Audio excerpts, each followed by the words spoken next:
Alright guys, it's Trader Josie again, and this is a video I made to teach you how to calculate your pips and what your pips is all about.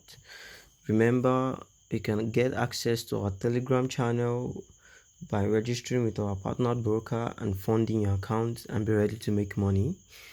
Yeah, and you also have access to my 24/7 mentorship and other benefits that comes with being my student. So yeah, a quick one: how to calculate your pips. All right, that's what we're talking about.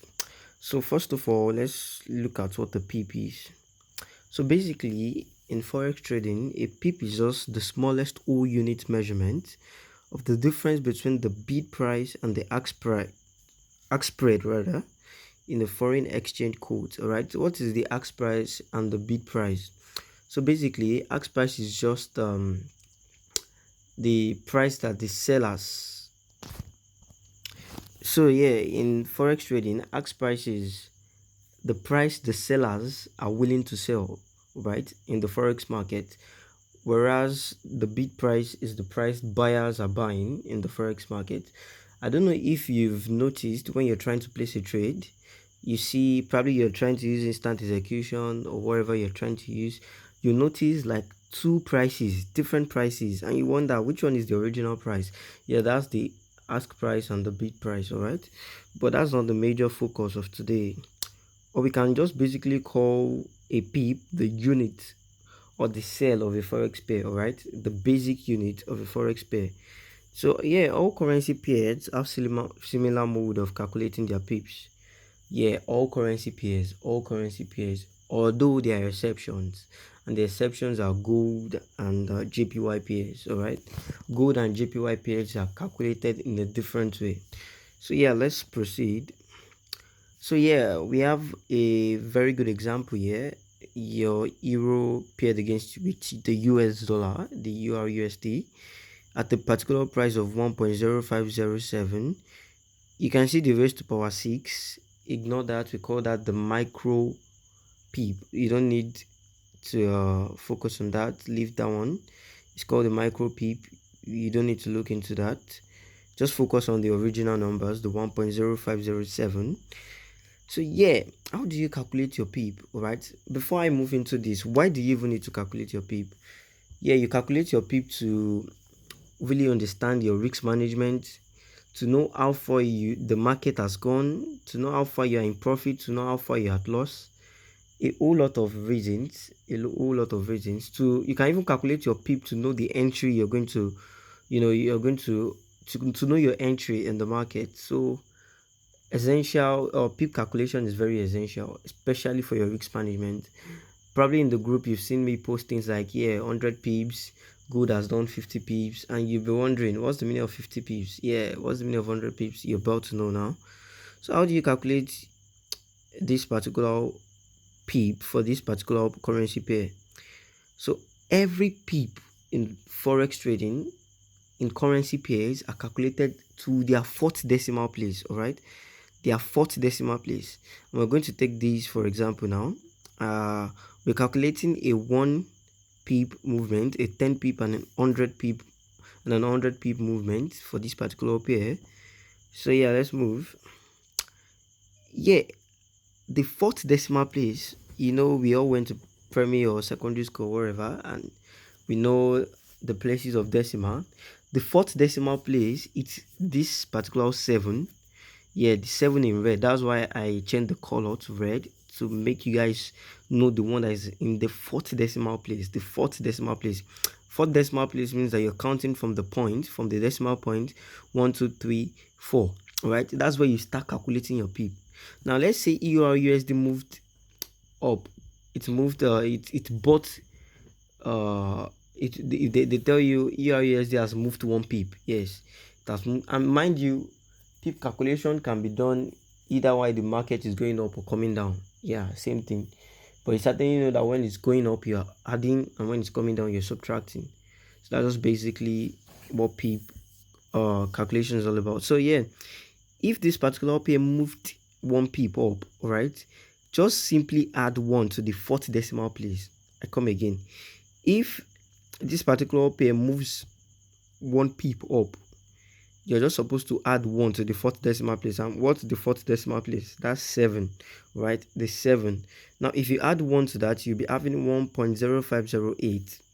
Basically, it's that simple. Now, let's go to a more complex calculation. So let's assume EURUSD moved up by 10 pips, all right? It bought by 10 pips, all right? You're supposed to add 10 to the 7, all right? To the 7 that is in red, which is your fourth decimal place. But yeah, like, you're adding 10, all right? You're adding 2 numbers now, not just 1. So the place of decimal has changed. So you start adding from the third decimal place. Now, can you see our 10? Our 10 is under the 0 and our 0 is under the 7, all right? I'll come again. If you're adding 10, if you're adding 9 to 1, you're definitely adding on the fourth decimal place, which is the 7. But now that we now have 2 numbers that we are adding, all right? We have 2 numbers, which is 10, 1 and 0. You're going to start from the third decimal place, which is the 0, all right? Which is the 0. So if you add 10 to this particular pair, you're going to have 1.051. 0 plus 1 is 1, then 7. I don't know if you understand. Instead of adding from the fourth decimal place, now you're going to be adding from the third decimal place. And yeah, you place your 1 on the 0 and your 0 under the 7. And yeah, if you add that, you're going to have 1.0517. That's how to calculate a 10 pip movement for a USD pair, all right, for even almost all the pairs except JPY and gold. Now let's check 100. 100 is now 3 numbers now, so definitely you're going to be starting from what? From the second decimal place, all right? So let your first 0 be on 7, your second 0 be under 0, then your 1 be under 5, all right? And that's going to give you 1.0607. It's that simple. To calculate the pip is that simple, all right? Now let's move to JPY pairs, the exceptions. Mind you, this same formula for the EURUSD works basically for almost all the pairs. Your Canadian pairs, your Canadian dollar pairs, all the pairs except JPY and gold, all right? And yeah, how do you calculate JPY pairs? You calculate JPY pairs using the second decimal place, unlike the USD pair that we treated earlier, that you start calculating from the fourth decimal place. Here's a very good example. Your GBP JPY, that's your British pound paired against the Japanese yen. And how do you calculate that? So yeah, let's calculate a 1 pip movement for our GBP USD. Now, like I said, GBP USD 181.57. I told you ignore the raised to power. That's a micro pip. And what you just have to do is add 1 to the second decimal place. What do you mean by the second decimal place? If you start counting from the point 1, 2, the 7 that is in red is your second decimal place, all right? So just add 1 to it, and that's how you have 181.58, all right? You just added 1. It's that simple. Now we have 10 now, which is 2 numbers. It is very different from 1, 2, 3, and 9 to 9. We now have 2 numbers. All you just need to certainly do is start adding from your first decimal place, which is your 5, all right? Which is your 5. So place your 1 under the 5 and place your 0 under the 7. So you have 181.67. Pip calculation is not magic. And yeah, mind you, let me tell you this. There are 2 ways to calculate pips. In fact, there are 3 ways.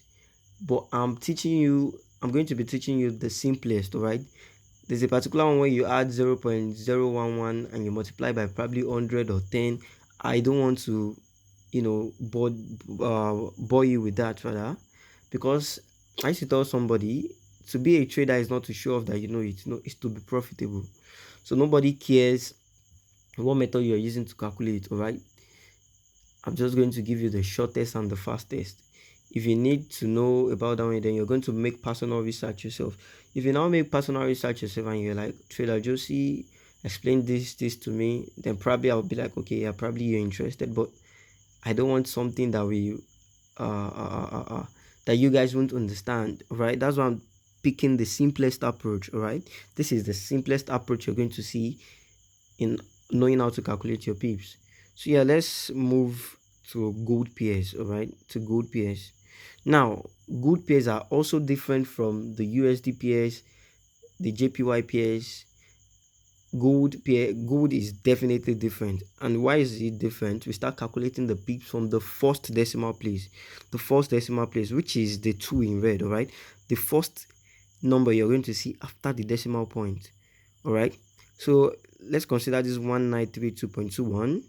So let's calculate a 1 pip movement for this particular pair. A 1 pip movement. All right, so yes, say this gold has moved up by 1 pip. Certainly you start adding from what? It doesn't matter if you still have a particular one at the back. You're starting from the first decimal place. You see, we are not starting from the last one. We are not starting from the second decimal place. We are starting from the first. Yeah, from the first. All right, so if you add 1 to this particular pair, you have 1932.31. All right, now when you are adding, when you want to calculate a 10 pip, now this is the part that can confuse you, so I will like you to pay attention so that you'll be able to convince yourself, not confuse yourself right now.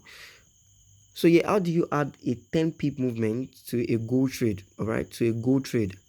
Or simply what you just have to do is, instead of adding from the first decimal place, now you're going to move to the whole number side. All right, to the first number before, yeah, should I say first or fourth rather, the fourth number before the point, which is our 2, not the 2 before. Now assuming we are calculating for numbers that are not 2, probably like 9, you definitely will be adding 9 to the 2 in red, but this time around it is 10. So your 10, your 1 will be crossing the point. All right, that's the simplest way I can say it, the layman language. Your 1 will be crossing the point, so you'll be having something like 1.0. right, and if you add it, you have 1933.21. so calculating your pip is that simple. Very, very simple approach. I'm not saying this is the only method, but this is the simplest approach you're going to find.